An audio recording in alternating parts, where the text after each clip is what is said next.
Namaskar and welcome everyone. Thank you for joining us for the second Indian Liberals annual lecture. The IndianLiberals.in is a digital repository of the Indian liberal tradition. It is an initiative of the Center for Civil Society in collaboration with the Frederick Norman Foundation. The website contains numerous articles, videos, and podcasts in English and other regional languages, covering both economic and social aspects of liberalism. I would highly encourage all listeners here to visit it after the lecture if you haven't visited it yet. It's the IndianLiberals.in. I shall be dropping a link in the chat for everyone soon. With that, it is my honor and pleasure to welcome a speaker for the second Indian Liberals IL lecture, Dr. Jayaprakash Narayan. Dr. Jayaprakash Narayan is a physician by training who went into the Indian administrative service in the aftermath of the emergency and the failure of the Janata Experiment. He was a topper in the IAS exam. During the 16 years of distinguished public service in various capacities, he acquired a formidable reputation in the erstwhile state of Andhra Pradesh. His experience in the government convinced him that the faulty governance process was the biggest hurdle in change. The faulty governance process was the biggest hurdle to India and Indians achieving greater success. And what India needs today is a fundamental change in the rules of the game and not a periodic change of players. In order to translate his vision into practical reality, he resigned from the service in 1996 and worked with like-minded colleagues for the formation of the Lok Satta. The Lok Satta has emerged as India's leading civil society initiative for governance reforms. Dr. Narayan, through the Foundation for Democratic Reforms, Lok Satta movement, and other organizations, has actively been pursuing reforms in service guarantees in government office, education, healthcare, local government empowerment, judicial and police reforms, various anti-corruption measures, and political reforms to transform governance, particularly at the state and local level. With that, I would invite our speaker, Dr. Jayaprakash Narayan, for the floor. Thank you so much, sir, for doing this. I know you're traveling today. Thank you, Shaurya. Shall I take over? Friends, I'm delighted to be with all of you. I must congratulate both the Friedrich Naumann Foundation and the Center for Civil Society for pursuing this very difficult, sometimes lonely path of liberalism. I think to a group like this, very highly committed, well-informed, deeply concerned citizens of India, I don't have to explain to you the need for liberalism or even perhaps define liberalism. So what I propose to do is I'll make my remarks very brief. And I would like to look at, in the contemporary Indian context, what is the space for pursuing liberal policies, particularly liberal economic policies? What are the hurdles? And what are the potential strategies for us in the near future in order to be able to pursue a fairly high rate of growth for the next 15, 20 years? We seem to be having the potential, but can we realize that? Because that itself will spur action on the part of citizens and then make many, many things possible in terms of governance reform and in terms of making liberalism real and effective the way that all of us want it. So let me just make a few points very quickly. Now, if we mean by liberalism, individual liberty, political democracy, property rights, economic freedom, choice and competition, then decentralization of power, limited role of the state, and rule of law. Obviously, normatively, except the economic component of it, freedom and choice, and competition, most other elements constitutionally exist in India from the beginning. We, of course, diluted the right to property very quickly, but thanks to the court's pronouncements, that dilution is not complete or permanent. So you all know the issue between due process of law versus procedure established by law.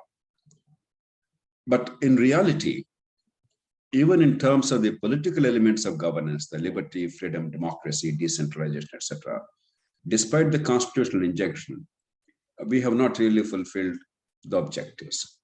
In some respects, we've improved. For instance, in the last 25, 30 years, at a time of considerable political decline, there's actually a huge improvement in terms of federalism, at least the union state federalism. But the third tier of federalism, at a time when allegedly it has seen some landmark constitutional amendments like the 73rd, 74th, actually received a setback, in my opinion, because we created an overstructured, underpowered constitutional framework for the third tier. And therefore, the net result is the local governments such as they exist today are even worse off than they were in 1960s and 70s. It's one of the paradoxes. We allegedly are in favor of the third tier, we gave a constitutional status, but they're actually worse off. But otherwise, I think we have to recognize that in a broad sense, the constitutional commitment to liberty and democracy, it still is largely intact. Myron Weiner, he talked about the four postulates of functioning democracy, and all four apply positively to India. For instance, he talked about competitive elections. Indian elections are more competitive than anything else anywhere in the world. Recently, we had a by-election in the state of Telangana for a state assembly constituency. My God, the fierce competition, and in fact, a very unhealthy competition, unbelievable. Right now, we have elections going on. I think the people of Himachal Pradesh already went to the polls, but very soon, Gujarat electorate will go to the polls. The intensity of competition, we can only see in India, the way it happens. There are obviously political freedoms. Nobody is denied a right to contest or form a political party or propagate the message or campaign or so on. Therefore, the fundamental political liberties exist. We all keep complaining about this or that, but the truth is that we are free to propagate our message. The third is the elected governments are truly in power, not a military junta or some other coterie behind the scenes. There is peaceful transfer of power, and elections, once elections are over, however flawed the electoral process is, nobody disputes the electoral verdicts in a large sense. You only have to see what's happened in the United States in the 2020 election, and which might happen in the next 2-3 years again. Compared to that, India is a bastion of democracy. And finally, the winners do not punish losers. Yes, sometimes there are pinpricks, sometimes there are raids and all kinds of things, but winners do not put the losers in jail merely because they lost the election, nor do they hang them or behead them. So in a fundamental sense, the basics of a functioning democracy exist, but we all know that real democracy is much more than that. It's about empowerment of citizens. That includes genuine decentralization. We don't have it. It's about rule of law. Normatively, we have it, but in reality, we don't have it in this country adequately. We all know. It's about not only liberty and self-governance, but also self-correcting institutions. Almost for everything, you have to go onto the streets and protest and do a dharna or a hartal, or obstructive and violent means of protest have become endemic in our society. That's not the way an orderly liberal society organizes itself. So there are serious flaws we have to correct.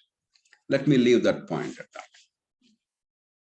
Let me make the second broad point. We all know what happened since 1947-50. While we gave ourselves a sound constitution, we were enamored by the Soviet model, our leaders, our rulers, across the spectrum, barring a few honorable exceptions. They all believed in command economy of the government, commanding heads of the public sector, monopoly of the state, restricting economic freedom, sometimes extinguishing economic freedom, abridging or eliminating property rights, and the license permit quota raj, as we call it.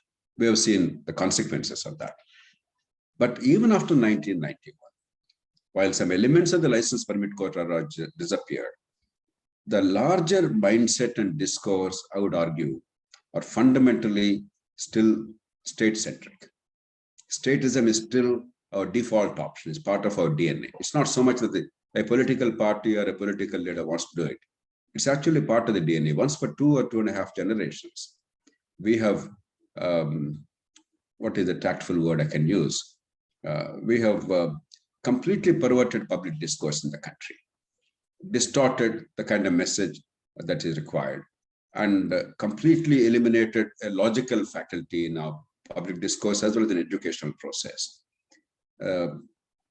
Some kind of doctrinaire approach without regarding evidence and logic have become endemic in our society. I don't think I need to go far.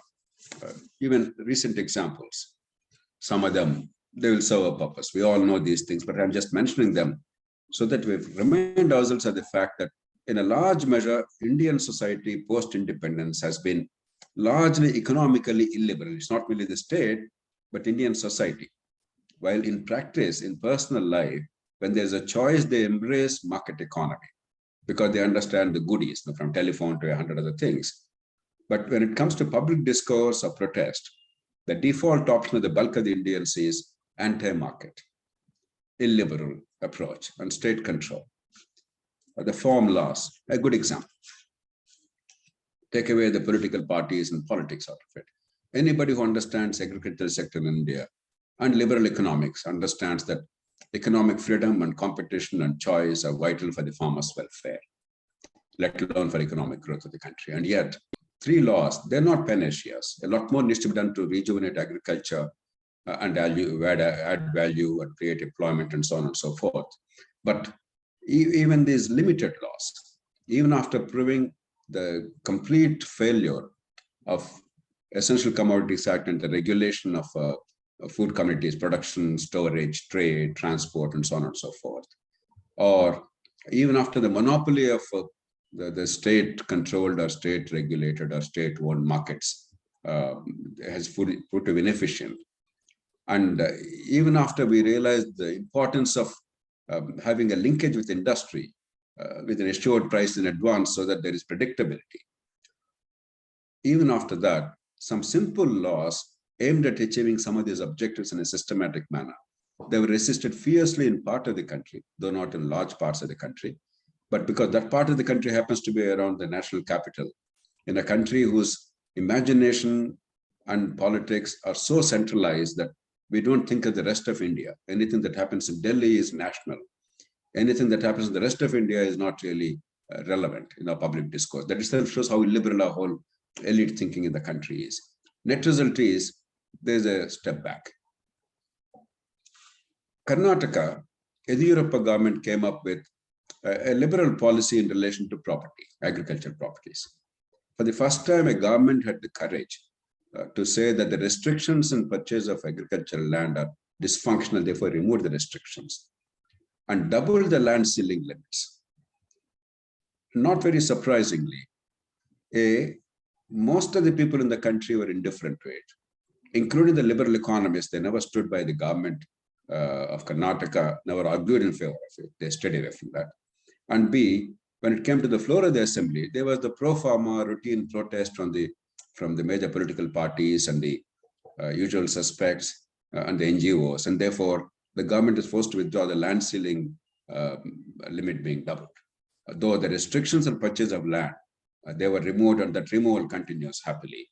But again, the one state that tried to bring some sanity to the agricultural property market, it has failed. Land transfer regulations are endemic in large parts of the country.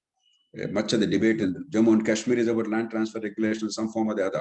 That if you're not son of the soil, you cannot acquire, own, develop land, and so on and so forth. Northeastern India, many states in the scheduled areas, scheduled tribal areas, including Telangana and Andhra Pradesh, we have these land transfer regulations, actually undermining the land market and undermining the people whom allegedly the land transfer regulations are intended to protect. Ultimately, economic stagnation, perpetuation of poverty are the result. And yet, I don't think anybody in India has the courage or the political capital to take up this issue and then allow the land markets to function in a sensible way. The whole issue of freebies. We haven't figured out what the role of the state is.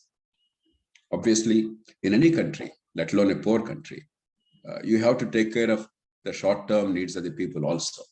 But if the government is only to pay the salaries and meet the short-term needs of the population, then we have obviously a serious challenge because we don't understand what the role of the government is.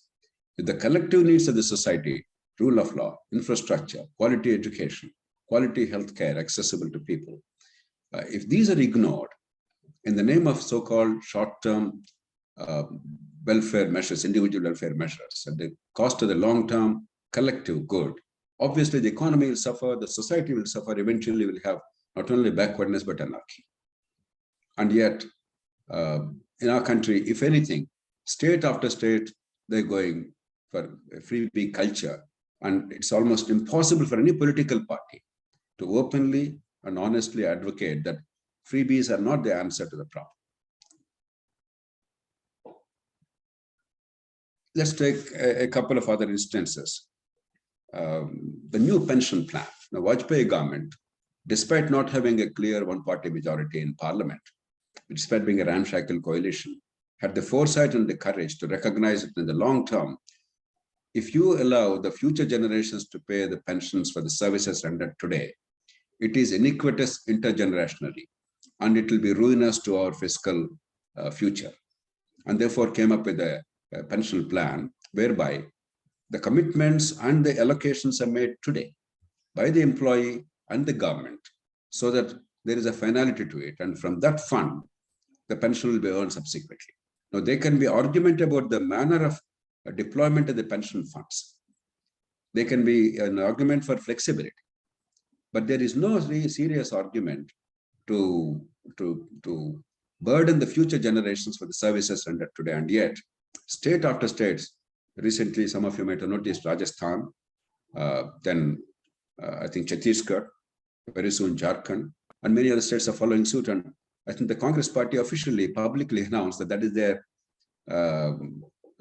stated commitment after the next election if they acquire power. You can see how it's not the role of the state or the fiscal prudence, which conservatives and liberals value so much, that are really at the forefront of the discussion. It is again yielding to the organized vocal minority sections at the cost of the rest of the people of India, at the cost of the fiscal health of the country. Similarly, revenue deficits are mounting in many states, and FRBM law is increasingly diluted. So we can see that there is a serious problem in terms of economic liberalism, let alone the political challenges that I mentioned earlier. But I would like to say, before I come to a conclusion, there is a problem world over. Liberalism has never succeeded politically anywhere in the world. Yes, certain principles of liberal economics have been embraced by much of the world, but there have been some turbulences, some seesaw movements. But on the whole, at least in the past 30, 35 years, there has been a recognition, an increasing recognition that the state controlling economic activity is not the best way forward. But having said that, you see many things happening in many countries. Look at Germany. FNS is actually a foundation sponsored by the Free Democrats, a liberal party in Germany. The Free Democrats in Germany never acquired significant clout beyond 5 or 6% or 8%. In fact, if I'm not mistaken, in the last term, they were out of the reckoning because they did not acquire 5% votes. This time they got 5% and they are now part of the national coalition. You take US, the bastion of fiscal conservatism in many ways, but you see what is happening in that country. Illiberalism, even among the more conservative Republican Party, increasingly. And even in economic sense, fighting for protectionism, against free trade, and a whole lot of things happening in the US.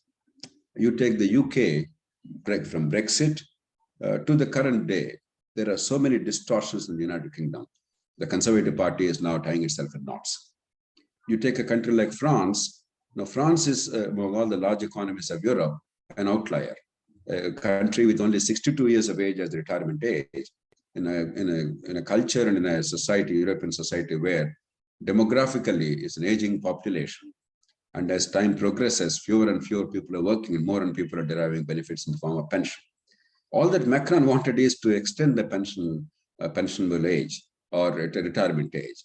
And the resistance that he is encountering is what resulted in his failure to get a parliamentary majority despite getting the second time as president. So country after country, you can see a certain pattern. True liberalism is only a philosophy, elements of which are embraced and they work, they're accepted. But overall, very few countries have consistently advocated liberal principles in their political articulation. And in India, to expect a very poor country, largely illiterate country, where the power of the free markets has been unleashed only recently, and that too in some segments, where for 2 generations or more, the Soviet model and the socialist model and the state control, it was sold assiduously in academic institutions, in schools, in colleges, public discourse, media, or legislative chambers, almost everywhere, when there's a default option to talk about socialism or state control as an acceptable, honorable default option, it's going to be much more complicated. Therefore, my appeal is we must weave this whole idea of economic liberalism around the notion of economic growth. Because happily, in the last 25, 30 years, there's an increasing recognition among all political parties and the general public of all segments that growth is important for all of us. It's not sufficient. We all recognize it, but growth is important. But growth encompasses so many things that are good for all of us individually and collectively. The other day, Arvind Panagaria and his colleague, they demonstrated a 7% growth rate versus 8% growth rate over a period of 10 years in India means a $600 billion difference. That means instead of 8%, if you sustain only 7% growth, you're losing in terms of GDP annually $600 billion after 10 years. Now, I think we have to persuade people that even to promote welfare, you require this higher GDP so that if the government takes away 18, 19, or 20% of the GDP as taxes, that's a tax GDP ratio of India, about 10 lakh crores, 10 trillion rupees is available as additional revenue for the government. Therefore, you can actually promote more welfare, not less welfare. It's not the question of welfare versus growth. Growth promotes welfare. Growth ends poverty. Growth gives incomes. Growth gives employment. Growth gives you a chance to come out of discrimination. If that message is not sold, if merely fight on liberal principles of individual liberty and free choice and so on and so forth, the chances are it will be much harder to fight the battle. But if we fight for growth as a measure to improve welfare, as a measure to reduce poverty, eliminate discrimination, and give opportunity, I think there's a greater chance. If that is the perspective, I think our focus should be more on the role of the state rather than what is liberal, what is illiberal. What should the state be doing in a modern society? I would argue, and I know some liberals would disagree with me vehemently, but I would argue with good reason, I believe, and with genuine commitment, that the obvious things like national defense, national security, rule of law, etc., these are self-evident. There's no question about it. And we have failed in rule of law, etc. And infrastructure and basic amenities like water supply, sewerage, stormwater drainage, and so on and so forth. Even if the services are provided by the state, you can collect the fee. That's not a problem. But the state and state alone can be the agency that either provides those services or creates a framework to provide those services effectively. Then the question comes, education and healthcare. I would urge you, all liberals in the country, to really think very carefully.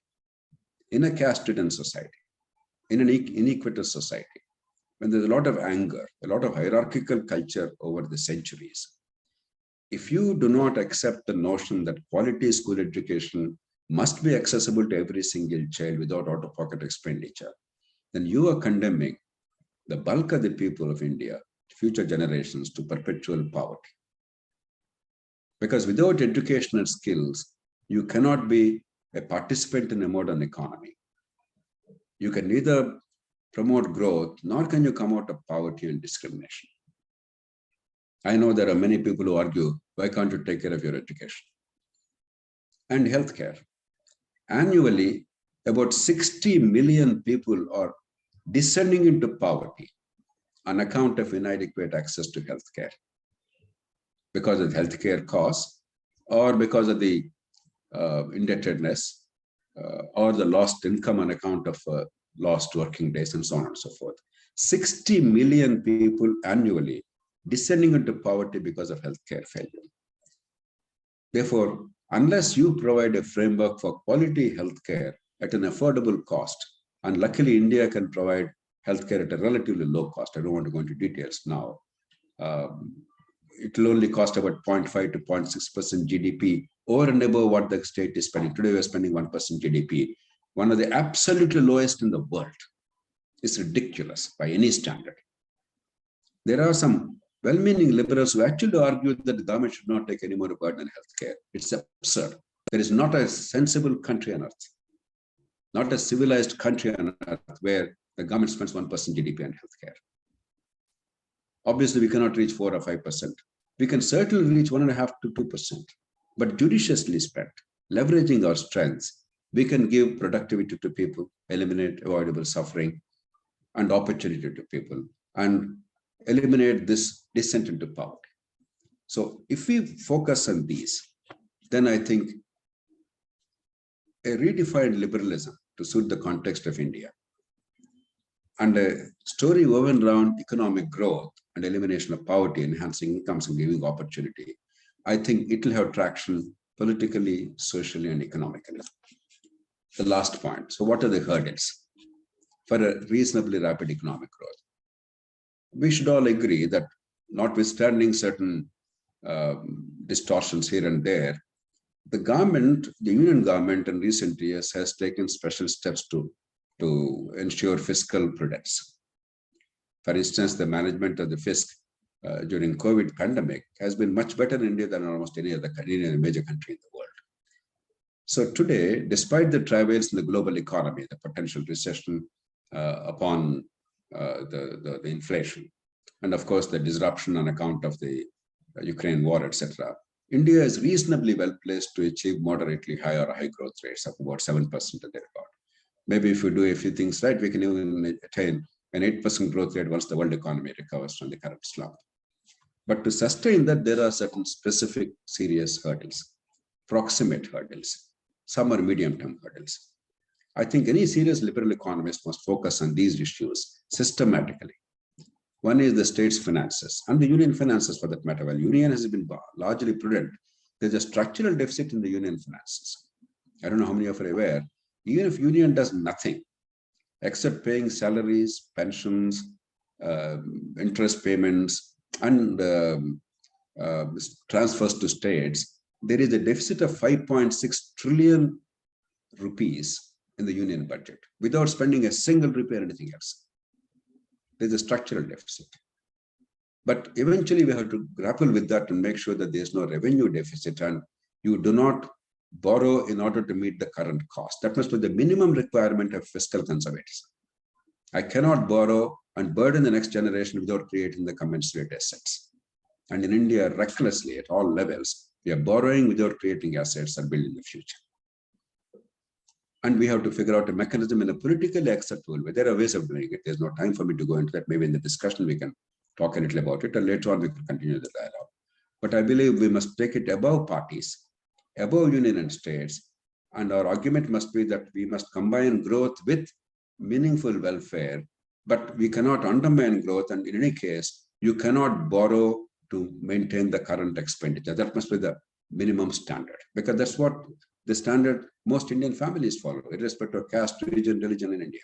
Every family lives for its children. I think it's something that would be acceptable, as long as you create an independent framework to assess this so that it's not politicized. And there is also a mechanism to permanently give the data to us, and something like the Office of Budget Responsibility in Britain or Congressional Budget Office in the US, or so on and so forth, something equivalent to that. The second is at least some elements of rule of law, because rule of law reform is a vast one. I don't expect the governments to suddenly wake up and say, all right, we don't have rule of law. Might is not right in the might is right in the country, let's change it. But at least to the extent that the growth is impeded by absence of rule of law, property rights, enforcement of contracts, and rapid disposal of civil disputes, cases, and so on and so forth, I think it's possible to achieve that. The third is education. We are spending a lot of money. I believe we don't need to spend more money. In many states like Andhra Pradesh, we are spending 90,000 rupees per child at school per year. I'm not misspeaking. 90,000 rupees per child per year at school. Many other states are spending 60 to 70,000 rupees. Some of the poorer states are spending 35 to 40,000 rupees. It's not chicken feed, but the outcomes are appallingly bad, appallingly bad. And it's not government or private. Private sector is slightly better, but the whole framework is terrible. But the education policy enunciated by the government recently gives us a chance because it addressed the child problem very honestly. There are ways of addressing this problem because the demand side is very strong in the country. The parents want good education, they sacrifice a great deal for their children. The children are bright and they work hard. The society values education. The educational enterprises and the teaching community and the managements, they have an incentive to improve education. So we have all the ingredients for sound demand in place. We just don't define success sensibly. We don't measure it honestly. If we alter that framework and do a few things without adding to the economic burden of the Indian state, we can significantly improve the outcomes. Right now, we stand at the rank bottom in global surveys in terms of educational outcomes at the age of 15. We can do better. We need to do much better. You cannot sustain long-term growth without skilled population, reasonably skilled, reasonably literate population. Our demographic dividend is ending up as a demographic nightmare. We have the potential, we never harnessed it. At the current rate, we cannot harness it unless education improves at the school level. Healthcare, as I already made the case, I would not like to repeat the point, but at a relatively low cost, we can significantly improve healthcare. And this also eliminates or takes away the high moral ground of the socialists. If quality is good education and healthcare, we own them. In case of education, no additional burden. In case of healthcare, slight additional burden, but significantly improved outcomes by public-private partnership, competition, choice, and a whole lot of measures. Then the moral high ground occupied by the traditional socialists will be taken away by us. See, there's no reason why we should allow them that high ground. In India, the socialists, they failed spectacularly even in these respects, because elsewhere in the world, where socialists bungled the economic management of the countries respectively, they have done a reasonably good job of having educational healthcare framework. In India, they failed in both.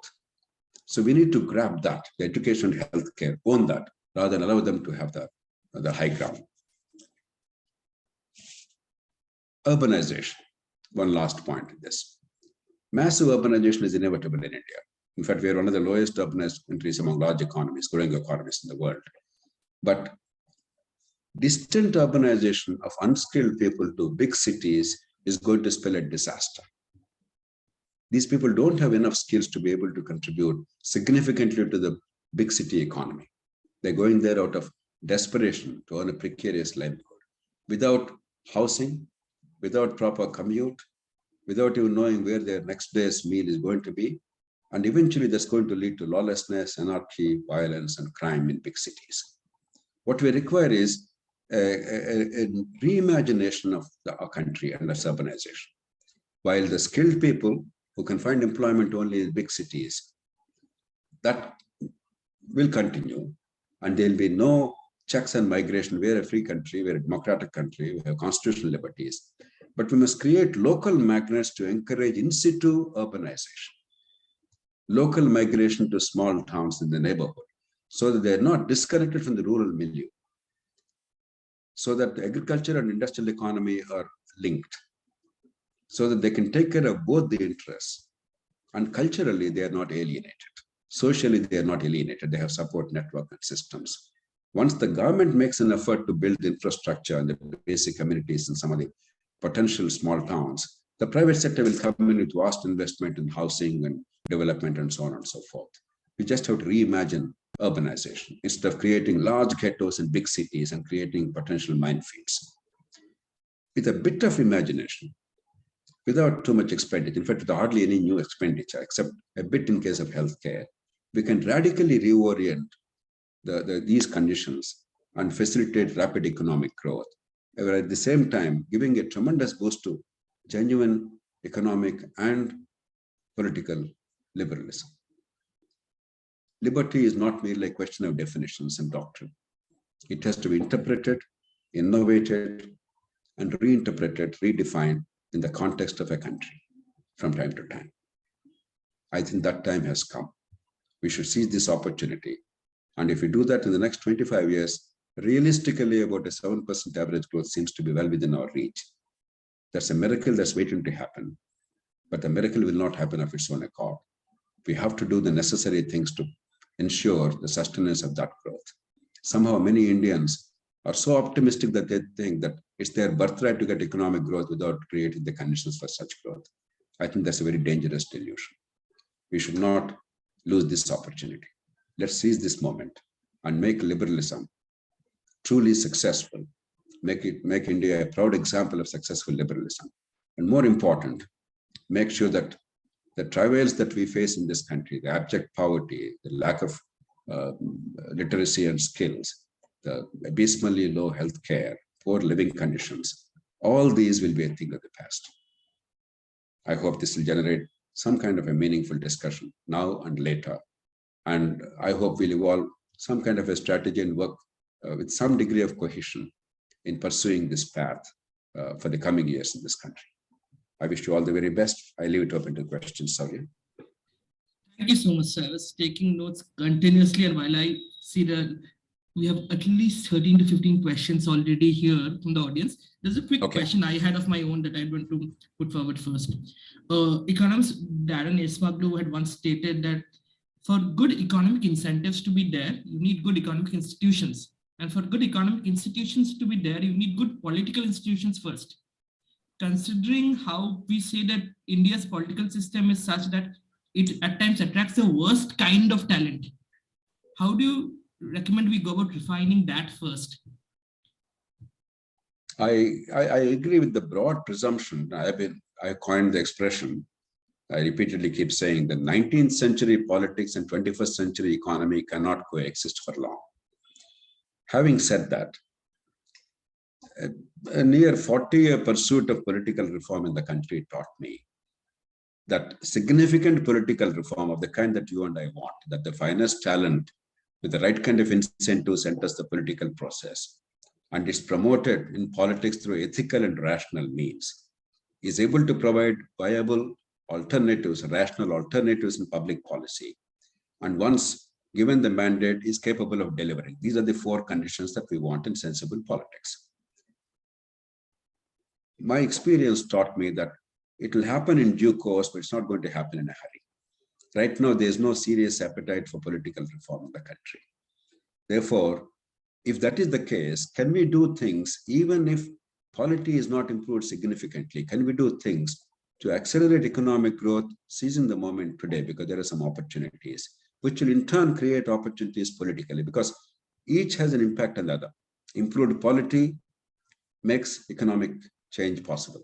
Improved economy makes political change possible. Sometimes circumstances compel. No, in 1991, there was no grand political change. It was just the force of circumstances. Very often, the force of circumstances is the greatest force of change. So while obviously my first preference in the country is political and governance reform, I would argue that if that is going to be delayed in some respects, let's not worry too much about that, because the power of the context is the most important thing. I have privileged in getting some significant changes in the country, 91st Amendment, 97th Amendment, 99th Amendment to the Constitution, several changes in law at the national level, a few major policy victories, etc. Experience taught me that it's the power of the context more than anything else. It's not merely because you and I decided that we'll get it done. The power of the context, particularly in a large and complex country like ours, with such degree of polarization, where there's almost no possibility of consensus on almost anything in the country. If somebody says the sun rises in the east, another fellow is going to say it rises actually in the west. So when we're so contentious, don't worry too much about it. If it's possible, we'll pursue the elements of political reform that are feasible at a point of time. But we should not hold India's economic growth ransom to our political failings. Thank you so much, sir. With respect to your point on the center inherently structurally being on deficit and the freebie culture, Louis had a question for you. He says, given the pressure from various political parties for freebies and poor financial prudence, how would you grade PM Modi on his track record of financial prudence, not on any other aspect or agenda, just on financial prudence? Without being party political, I think there has been significant effort to improve the fiscal situation in the country against heavy odds. The COVID, for instance, is a good example. Despite COVID, on the one hand, the government did a creditable job of taking care of the poor, the vaccines, the COVID protection measures, and free food to about 800 million people for about 2.5 years. These are not insignificant for India, a country with India's poverty and the current fiscal situation. So while taking care of that, I think they have not gone overboard, despite very heavy pressures from the global community, from international agencies, from well-meaning scholars and economists of Indian origin from across the world. The kind of pressure, if you and I remember, it was unbearable. But I think the Prime Minister and his government must be complimented. This is about party politics. The problem of India is you say anything on any issue, immediately it's made a partisan debate. There is much that the Modi government should account for. In my judgment, rule of law has not improved. In fact, there's perhaps a decline in the rule of law. There's no decentralization of power. And I can go on and on. But when something is happening right, irrespective of the party, we must acknowledge that. And also, surprisingly, the state governments run by BJP, and in the case of Orissa, run by BJD, they have been pretty good in terms of fiscal management. So I think there is some commitment in the part of the political executive of the country in terms of at the national level, in terms of fiscal management. Many states are falling short. And even though union government is trying, there is a structural deficit at the union level finances. I mentioned to you the 5.61 trillion rupees of deficit, revenue deficit, or I wouldn't call revenue deficit, but deficit, even with the committed expenditure at this point of time, which should be cause of concern long term. But because they have been fiscally relatively prudent, they have given us a chance to achieve reasonably good growth in the next few years, if only we set a few things right. But as I said, some of the states are in difficulties. Union structural deficit is a problem. But if we take some steps in a non-partisan way, don't make it impossible for states to run their governments, because after all, they have to go out and face the people. And don't make it a fight between freebies versus growth. That's a dangerous thing politically, that kind of articulation. It has to be a balanced approach to short-term individual welfare measures and economic growth. And eventually, growth actually gives you greater room for welfare. That's the argument. And you must have the framework built around that. And my belief is zero revenue deficit should be a target which should aim at the union and the states within a few years' time. And with a growing economy and with some moderate inflation, if you freeze the current expenditure on the short-term individual welfare measures, its share of the total expenditure will come down significantly in very, very short while. Now, for those, I'm sure all of you recognize the importance of the compound interest rate and growth rate, how it has an impact if it is reasonably rapid. In 1996, at the end of Narasimha Rao regime, the total Indian budget was 2,09,000 crores. 2,09,000 crores, 2.09 trillion rupees. This year, the current year, the budget is 39 trillion rupees, 39.3 or so trillion rupees, almost 19-fold. No, it's not in no time, if only you freeze some things, exercise some restraint, we'll grow our way out of problems. Happily, we are a growing economy. And therefore, even the fiscal problems in states, if some restraint, a bit of consensus are there, I think we can overcome that. And we should particularly appreciate the Modi government for exercising that restraint and giving ourselves an opportunity. Thank you so much, sir. So on that point, something you mentioned right there leads into another question that I have from the audience member here. It's about how you said the public discourse is such has been corrupted. So the question is also how public discourse has been corrupted across the world. How do you think India fares on the same, given the frequency of elections we have and the continuous bombardment of election-related message and government-related message that we have? Because in India, a lot of the times, advertisement for government schemes ends up being advertisement for the party itself. Compared to other countries, do you think we are doing worse in the public discourse of politics and political ideology, or are we doing worse?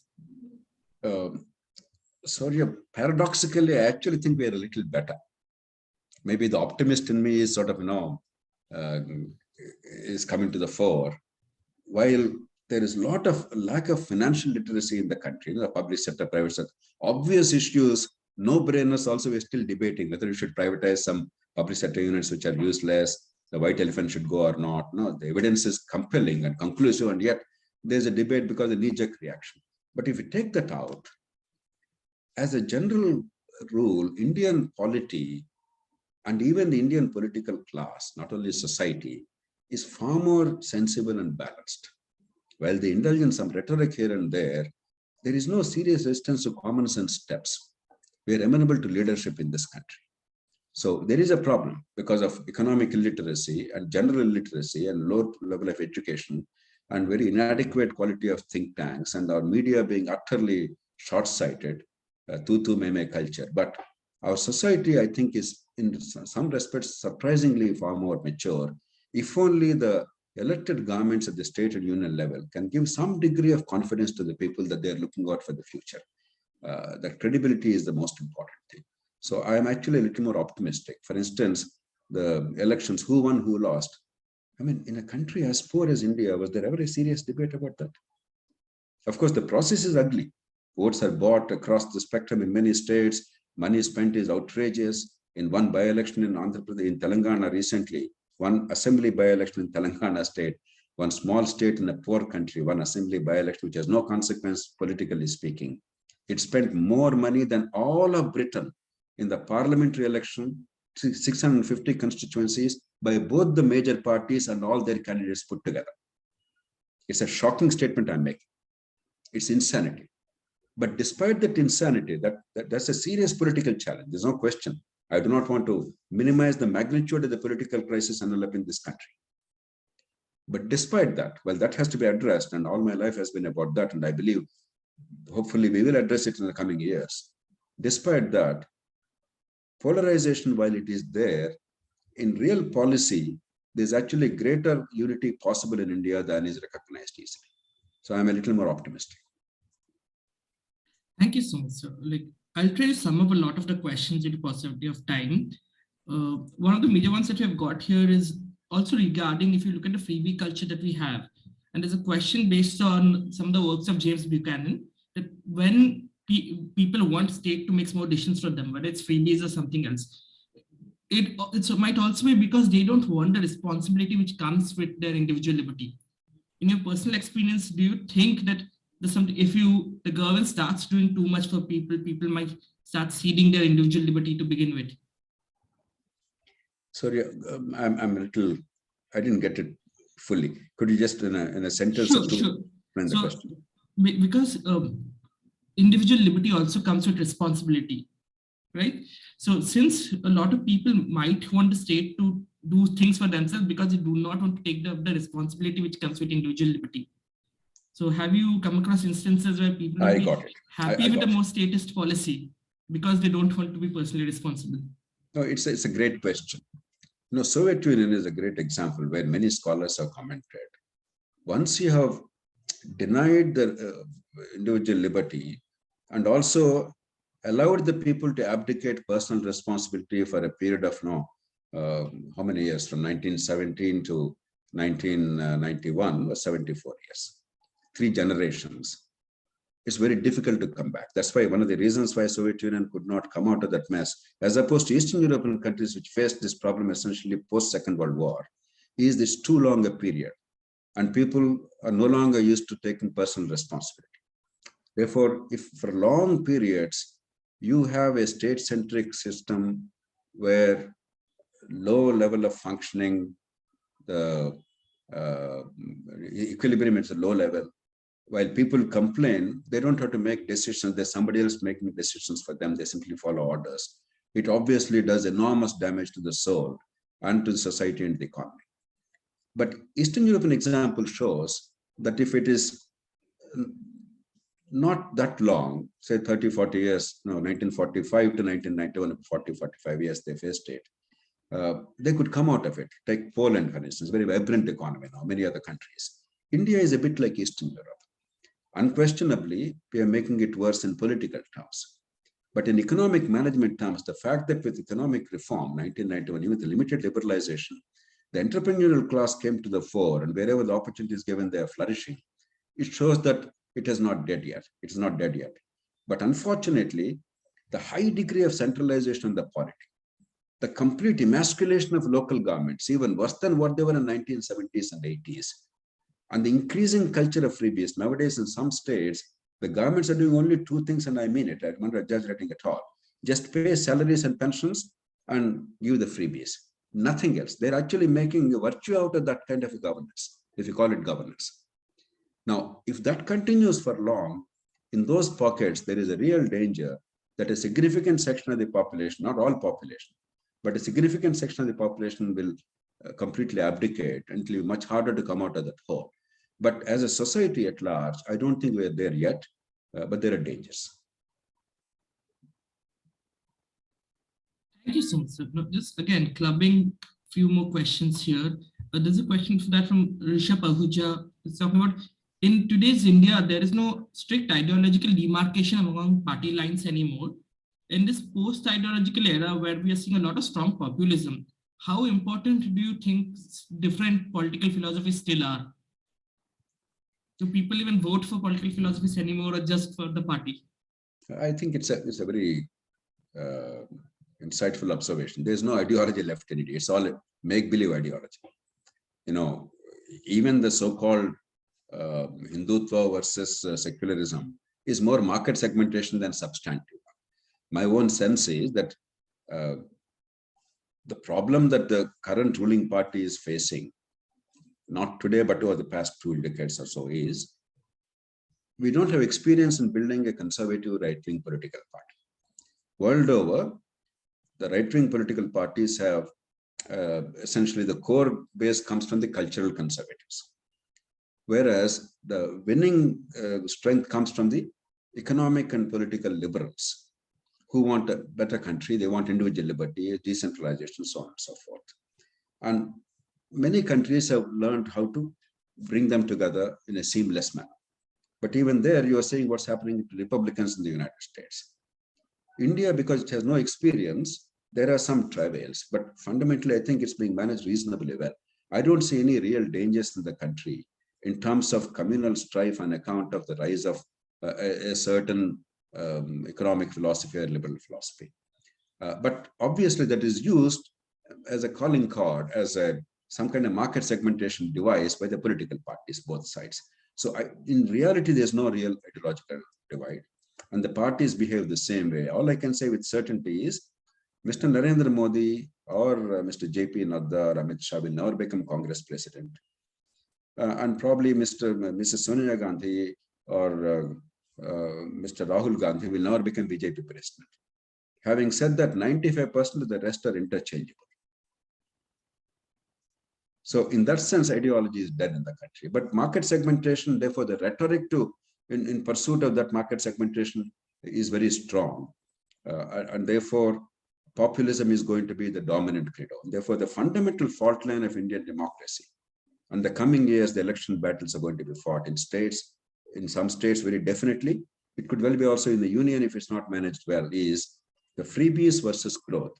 And I would argue very passionately, I've given a lot of thought to it in recent months and years. If you allow the election to be shaped by freebies versus growth debate, it will be a disaster for the country. Even rich countries cannot afford to say we give up freebies. A poor country like India, it's impossible, particularly in a centralized milieu, when most people don't understand what an election verdict actually means to them in their personal lives. That's the reason why they're accepting money as a bribe for voting. It is a short-term response, short-term interest maximization, when there's no long-term that they can perceive. We're a very highly centralized, opaque system. In such a situation, in the long term, you have to decentralize power in a manner that the link between the vote and the consequences to my life and my family, between the taxes I pay and the services I receive, that is manifest in the minds of every citizen. We are far, far from that ideal because we created a messed up, highly centralized government where power is increasingly focused on only two functionaries, the Prime Minister and the Chief Minister. And even if you do it today, it will take another 25, 30 years for that to take roots. Therefore, in the short term, we have to politically manage in a way that it is short-term individual welfare measures plus economic growth in a sustainable manner, a reasonable balance in order not to hurt the next generation. We don't burden the next generation for the current expenditure. So that kind of a rhetoric, that kind of a consensus is the only thing that is feasible. I agree that short-term freebies and the populism of this kind is the greatest danger, proximate danger to India's economic growth and perhaps political stability in the coming years. Thank you so much, sir. The next question refers to a recent news incident where a company which was supposed to be set up in Maharashtra moved to Gujarat because, as per the question, because of the central government's intervention of where the company should be set up. So the question doesn't ask why do we not see any kind of protest in this policy? And that also allows me to segue into another more important question. So do you think, A, we actually have too big a central government than we actually knew? And if yes, then what could we do to make a smaller center and maybe more effective state governments? Is there a way we can go that side? Thank you. Frankly, I do not know the circumstances. I also read the news reports. I don't give them too much of credence because, this is a normal rough and tumble of politics. No, our state should have got it. Tamil Nadu got it. Karnataka got it. No, why are you not getting it? Government is failing. This is a normal thing. It's also a healthy sign. That means there is not only cooperative, but also competitive federalism. But in reality, when the states are fighting for investment opportunities, then obviously there is competition, which is a good thing. We should encourage that competition. And given the political context of elections in Gujarat on the one hand and the change of government in Maharashtra on the other, obviously these will be used as weapons. But otherwise, I don't think that union government is really playing a significant role in deciding which state should be favored. But there'll be 5-10% on the margin. So whoever is the prime minister will certainly try to favor his state or something. They should resist that temptation to the extent possible. It's not easy in your constituency or in your state. But I don't believe that there is a significant distortion on account of that. And tomorrow there'll be something else going to Maharashtra and some other state will complain tomorrow. But having said that, there certainly is a perception in recent years that certain groups, certain houses are specially favored by the government, even in private transactions. For instance, I'll give you the perspective from Andhra Pradesh and Telangana. I understand these states well. At least 3 significant infrastructure investments. Gangavaram Port, the north coastal Andhra, near Visakhapatnam. The Krishnapatnam Port in the south coastal Andhra, closer to north of Chennai. And the Mumbai airport, all 3 developed by entrepreneurs from this part of the country. They're all taken over by an industrial house. Now, it's possible that it all happened through normal private sector transactions. But it's also possible that the government of India is tipping the scale by showing some degree of favoritism and twisting the arms. Fundamentally, unless we have a framework of rule of law in the country, at least to that extent that the economic fortunes of an enterprise or individual do not depend on political vagaries. I'm choosing my words very carefully. Unless that confidence is given, not only is it wrong from rule of law point of view, but more important, it is going to be detrimental to us because the whole world is noticing us. Whatever we say, if they feel that the government of India or the political executive of this country is going to tip the scales, it's not the market competition and the innovation that are going to succeed, but the government's patronage. Ultimately, that will hurt India. And I hope the Prime Minister and the government are alive to that. And if there's a misperception spreading, they must correct it. If there are some mistakes committed, they must correct them. Thank you so much, sir. Considering that we were such a socially and culturally diverse country, and yet over the years we saw that how we moved towards socialism. One of the attendees here has a question of, even though a diverse country like us, it's not like we inherently didn't have ideas of liberalism, we still got driven towards socialism. Do you see any recent demographic emergence or trends in support of liberalism now? Do you see the new generation being more liberal as such? I think so. Not the whole generation, because our education is so flawed. Ideally, it should have been. But in my estimate, and people may be surprised, no more than 20% of our younger generation are getting any kind of meaningful education. About 80% are getting hardly any education. Maybe at best some smattering of literacy. Even that is smattering. Real education of some sorts is available to 20% people.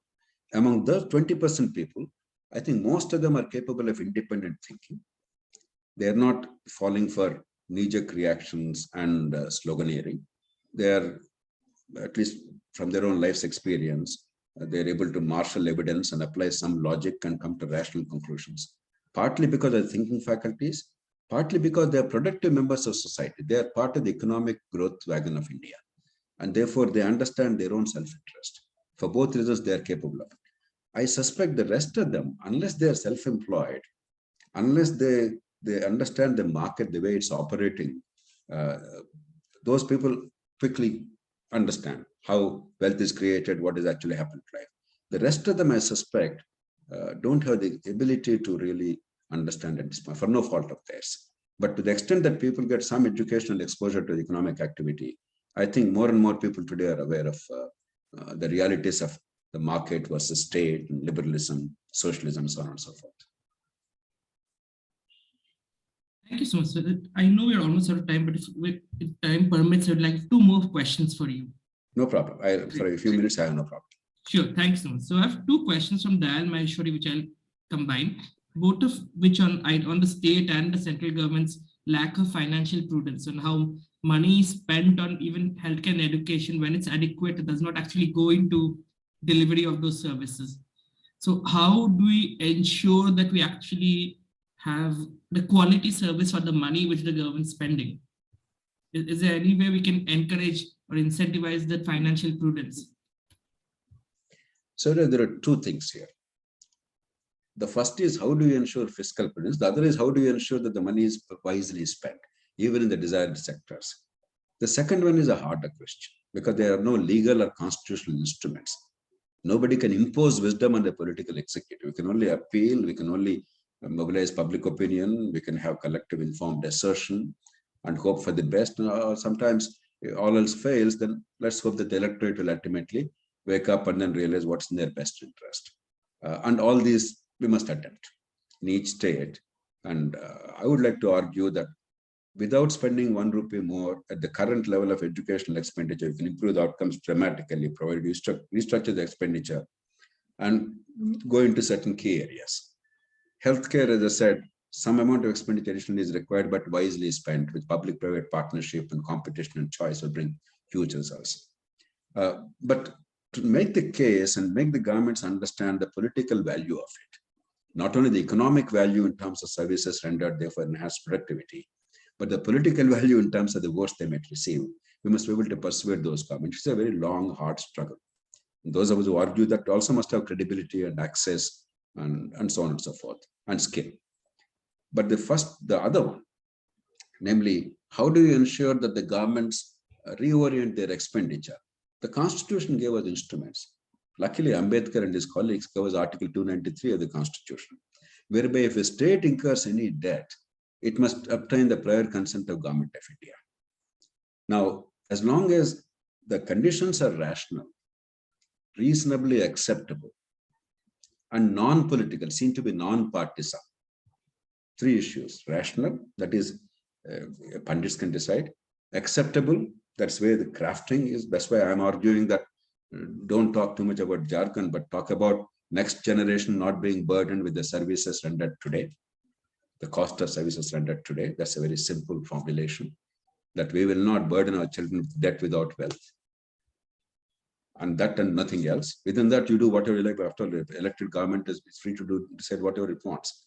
You may give any amount of advice, but the sovereign power of the legislature to decide on spending cannot be taken away. That is the nature, essence of politics and government and democracy. Ultimately, the political competition will decide what is the best course. But the condition is there shall not be any revenue deficit. And create an independent agency, credible agency, maybe the Finance Commission, make it a permanent body. It has the wherewithal. Maybe CAG can do part of the job because they have the knowledge base, and they can create a body like Office of Budget Responsibility just to give projections about the current expenditure and viability of the programs, not making a judgment of the policies. It's none of their business. Not talking about what is right, what is wrong, just simply giving projections and the numbers so that the country can make a determination on the basis of those numbers. I think if some such framework is available, I believe realistically, fiscal prudence in states and the union are very much on the cards. When Vajpayee government could do it without a majority in parliament, the FRBM Act and the new pension scheme, both are remarkable accomplishments. All states fell in line except West Bengal in case of pension plan. It was a miracle. We didn't realize it at the time. It happened so quietly, so efficiently. In retrospect, it was a miracle. So this is not impossible. This takes some doing, but we can do it. But how they spend in a particular sector, it has to be statewide, some kind of persuasion. And if some states do well and if succeeds, then I think other states will follow as long as they see electoral dividends in that. Thank you so much, sir. There's a question which I know goes a bit beyond the scope of this one, but I believe it's still related considering the question is about how do we solve if there is an incentive problem for bureaucracy and how do we solve the same? It's a great question, though it's not directly linked to this. I think it's important. Service delivery is a disaster in the country. And that actually imposed enormous burden on the political parties. In many states, the political party machine is operating round the clock 365 days a year, not during election time alone, only for the intermediation. They're not improving the quality of delivery, but they're trying to improve the access and therefore some satisfaction. And that is a very costly and ineffective operation. So the political crisis of India is in a substantial measure a result of the bureaucratic failure and service delivery failure. Therefore, it's a very germane question. We can do many things, but let me limit it to the senior civil services. There are three fundamental things that are wrong. Recruitment is not a real problem. Actually, it's a miracle that the Union Public Service Commission is doing a remarkable job in a country as complex as India. There are no serious allegations of either non-partisanship, of the partisanship or corruption or influence peddling in recruitment of senior civil servants in a country where there is so much of glamour for these services. I think they've done a great job at the national level. In states, there are many questions, many doubts, etc. But unfortunately, after entering the services, the senior bureaucrats have, in a large measure, not really lived up to expectations. A very significant number actually have become pretty dysfunctional. What are the problems? There are three fundamental challenges. One, India is alone, along with other countries of South Asia, in having a generalist, all-purpose, premier civil service. In this day and age, to think that you can be a banking secretary one day and a defense secretary next day and a finance, the education secretary third day is nonsensical. There has to be domain expertise. And we have to make sure we have a system whereby after some years of field service, every civil servant actually specializes in a basket of areas and is broadly posted only in those areas where the specialized training is available or availed. The second is there's a monopoly of the key government offices available only to certain select services. That means the point of entry is determining the point of destination. It's like a caste system. It's not your merit. It's not what you do. It's where you're born that's determining your future. Civil services exactly embrace that culture. It's a disaster. You have to make sure that all the key public offices are open to competition from within all the services within the government, but from also from academia and the market. If we care for ourselves as a country, we deserve the best people to hold these executive offices in key positions. Just because somebody entered the civil service at an young age, might be competent, might be intelligent, might be well-read at the time, but what matters is at a point in time when you're occupying that position, are you the best qualified in the country? We cannot have some mediocre people. We must have a mechanism by which the best go for that. And then there is a mechanism called executive agency model. Once you appoint them there, you give them complete autonomy. You give them the inputs. You expect this defined outcomes and then hold them to account for that. Don't do micromanagement from outside. That's how ISRO functions. That's how every successful organization functions. That's how every successful operation in otherwise messy government, they function. For instance, election management, disaster relief. These are areas where Indian government are VIP visits. Indian government excels in them. Why? In that specific context, you created a select situation in which authority and accountability fuse. You have created a temporary executive agency model. We have to learn from that. So that is the second big change. And the third big change is you cannot have a system where if I enter at 23 or 24, I'll retire at 60, and no matter what happens, I'll get my promotions. And no, we must do something like the armed forces. 1,000 may enter, but there's place at the top only for 100. There must be a progressive weeding out without any odium attached. After 15 or 20 years, you screen them, another 5 years, screen them. And if they're not, that number cannot go to the next level because there are not that many slots, let them go to the market and let them take whatever is available as a retirement benefit, etc. So we must have that kind of a model. If you do these three things, I'm certain that our premier civil services, which actually deliver very well, and once they are set right, they set the standard, and they are given the autonomy, and they become executive agencies. To make the rest of the bureaucracy respond is not going to be difficult. Great. Thank you so much. Now I have just one last closing question for you, and thank you for taking your time.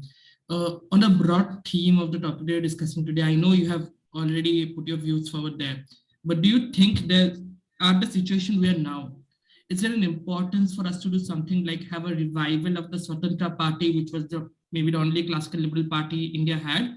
Or would you suggest the same thing which economist F.A. Hayek had suggested to Sir Anthony Fisher, that if you want to bring about change in ideas and all, go through the method of a think tank as such, instead of entering into politics?